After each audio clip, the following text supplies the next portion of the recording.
Hey mga brods, may bago na bang paborito? Ito pong si Boss Al Francis Chua dahil yun nga sa pag-celebrate ng SMB ay makikita nyo doon sa dugout sa pagpasok ng mga SMB players ay naandun talaga ito pong si Boss Al Francis Chua. So hindi naman maiwasan niya ni Boss Al dahil syempre siya ang sports director ng SMC Management at lahat ng koponan mga brods ng SMC ay hawak niya. Mapa Ginebra, mapa SMB, mapa Magnolia, Chicken Templados, Hot Shots mga brods, at sinasabi nga nila na mas paborito na niya ngayon ang SMB dahil imbis nga daw na magluksa siya at payuhan ng maayos ang Barangay Ginebra San Miguel ay naandun siya sa celebration ng SMB players. So syempre mga brods, para naman kay Boss Al Francis Chua, syempre pantay-pantay lang naman ang tingin niya.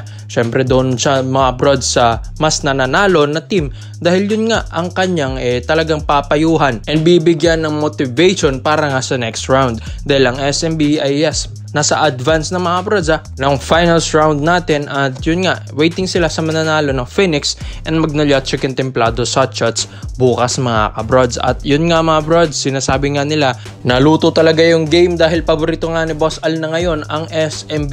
Para sa akin mga brods, hindi po talaga luto ang game dahil nakikita nyo naman yung mga lopsided na nangyayari sa Ginebra, yung mga disadvantage na nangyayari sa Ginebra lumabas na sa import pa lang. Talagang makikita mo mismatch na talaga. Benny Boatwright Jr. talagang siya ang isa sa mga highest scorer ng SMB every game and nag-average nga rin ito ng 30 plus points or 30 to 40 points per game ang ina-average na ito mga brods ni Benny Boatwright. Samantala si Tony Bishop medyo mababa nga yun. So sinasabi nga nila mas okay nga daw kung si Justin Brownlee na ang kanilang naging import mga kabrods. So ito nga si Boss Al naman, alam naman natin nasa dikit na ito ng SMB. Alam natin na syempre siya ang magfo-focus naman ngayon sa trabaho niya dito sa SMB Management dahil syempre sila ang nakapasok sa finals. Although yes, ando naman hawak naman yung Barangay Ginebra San Miguel, isa ito sa mga paborito niyang kupunan.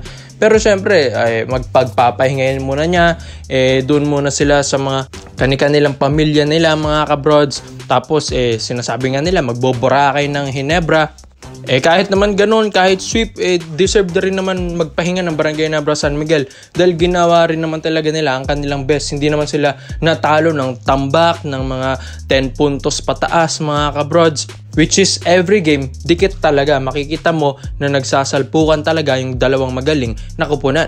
And si Coach Tim Cone, alam natin na mabibisi na rin dahil hawak na niya ang ating Gilas Pilipinas and may nilabas na rin na 12 Gilas man pool lineup si Coach Tim Cone. Ito nga pong si Boss Al, syempre as of now paborito na niya talagang SMB dahil sila ang malakas ngayon.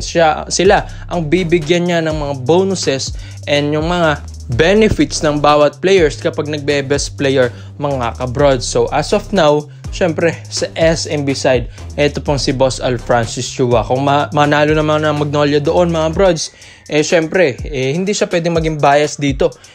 It's either Magnolia or SMB ang kanyang susuportahan doon mga brods at maybe the best team win na mga brods dahil syempre sister team yan. Hawak pa rin yan ni Boss Al, kahit sino manalo dyan, magbe-benefit pa rin ito para sa kanya. Kaya hats off din dito kay Boss Al Francis Chua. Talagang ilang years din niyang trinabaho at binild up ito pong tatlong kupunan niya na lahat ng mga players dito ay talagang magagaling. So pwede naman itong gawin din ng mga ibang team pero yun nga lang, kulang sila sa budget. So sa tingin ko nga mga brods, hindi na talaga ito luto kung saan. Depende na yan sa kupunan kung magpapalakas sila. So komento mo lang pinyo mo dito mga brods at iisa-isa natin yan. Dito naman po tayo sa kabilang balita naman natin. Mga kabrods, ito nga pong Barangay Ginebra San Miguel, alam ko dismayado ito ngayon. Alam ko nga sinasabi nila, sinisisi nila ito pong si Tony Bishop na kesyo ganito, dapat si Brownlee na lang mga brods. Hats off din naman kay Tony Bishop dahil ginawa rin naman niya ang kanyang best dahil alam naman natin ang Barangay Ginebra San Miguel. Marami na itong crowd mga brods, maraming nakasubaybay sa Ginebra at malaki ang kanilang expectation, lalong-lalo na silang defending champions ngayong Commissioner's Cup 2023. Pero syempre mga brods, gusto rin naman ng Ginebra magpalakas next season dahil na-sweep nga sila. Hindi nga nila na-depensa ng kanilang titulo sa ating Commissioner's Cup 2024. Kaya ito na nga mga kabrods, Sa tingin ko nga, kailangan ng Ginebra ng 3 players. Isang bruskong point guard, isang shooter na shooting guard, and isang sentro mga kabrods. Kung mapapansin nyo, dito nga sa laban nila kontra SMB, sino ang dumidepensa kay Junmar Fajardo? Halos lahat ng dumidepensa kay Junmar, kinakain niya. Tony Bishop, kinakain niya. Japet, kinakain niya. Stan Hardinger, kinakain niya mga brods. Walang pumipigil kay Junmar Fajardo.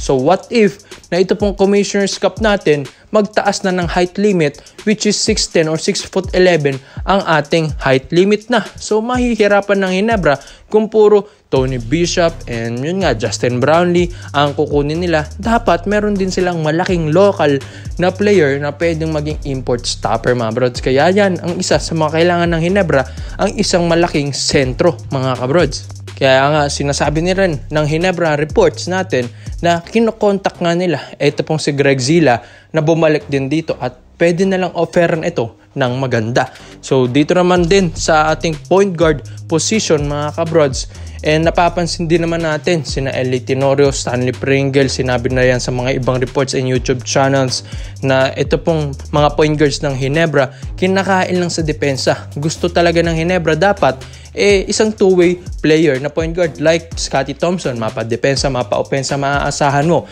Dito, wala naman tayong against kay L.A. Tenorio. Sa opensa, malaking bagay si LA. Pero pag depensa ng mga brods, medyo nahihirapan na si Tenorio. Sa height niyang 5'10 or 5'11, kinakain na siya ng mga 6'1 to 6'3 guard mga kabrods dito sa PBA. Kaya kailangan talaga ng Ginebra ng isang bruskong player. Kinakain nga sila ng mga bruskong player ng SMB na point guard like Jaron Teng, Jericho Cruz, Riz Ross, CJ Perez, Simon Enciso, isa sa mga malalapad na players ng SMB. Kaya hirap dito ang Barangay Ginebra San Miguel. So kailangan talaga ng Ginebra ng isang point guard na brusko at yun nga sabi rin sa mga reports natin, kinokontak nga rin nila. Ito pong si Javi Gomez de Leaño mga kabrods, isa sa mga point guard ng Terra Firma na brusko, at ito pong si Robert Bolick na pinag-aagawan ngayon ng TNT Tropang Giga at Barangay Ginebra San Miguel. At isa yun sa mga reports natin na pwedeng idagdag ng Ginebra at mag-revamp na ng kanilang mga players next season mga brods. At dito naman sa shooting guard, kailangan nila yon. Sa kontra sa SMB, hirap na ang Ginebra nung nawala na si Jamie Malonzo na isa sa mga shooting forward or shooting guard ng Barangay Ginebra San Miguel mga brods. Kailangan nila yan dahil wala na mga brods. Pringle maalat na. Amici biglang nawawala sa playoffs, parang nag-missing. Ito pong si Amici dahil isa siya sa mga inaasahan na umiscore ngayong playoffs or semifinals, pero nawala yon mga brods.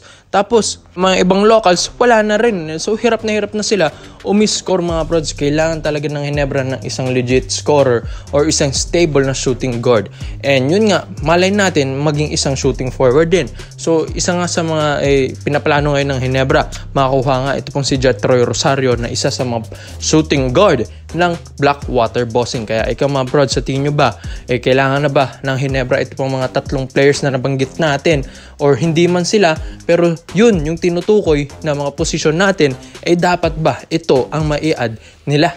Kaya komento mo lang opinion mo dito mga brods at isa-isa natin yan. Salamat po sa panonood mga brods. This is Overrated dahil let's yun lang. I'm out.